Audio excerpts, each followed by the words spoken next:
السلام علیکم۔ عید الاضحیٰ 2023 کا چاند نظر آ گیا۔ ہندوستان اور بنگلہ دیش نے سرکاری طور پر ذو الحج کا چاند نظر آنے کی تصدیق کی۔ بقرہ عید یا عید الاضحیٰ 29 جون کو ہوگی۔ پاکستان میں ذو الحج کا چاند نظر آنے کا اعلان کر دیا گیا۔ یکم ذی الحجہ کل بروز منگل اور عید الاضحیٰ 29 جون بروز جمعرات کو ہوگی۔ مرکزی رویت ہلال کمیٹی کے چیئرمین مولانا عبدالخبیر آزاد کی زیر صدارت ذی الحج کا چاند نظر آنے کے لیے اجلاس ہوا۔ صوبوں میں بھی زونل کمیٹیوں کے اجلاس ہوئے۔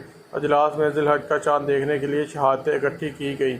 اجلاس کی شہادتوں کی روشنی میں چیئرمین مرکزی رویت ہلال کمیٹی مولانا عبدالخبیر نے نیوز کانفرنس میں اعلان کیا کہ پاکستان میں ذی الحج کا چاند نظر آ گیا ہے۔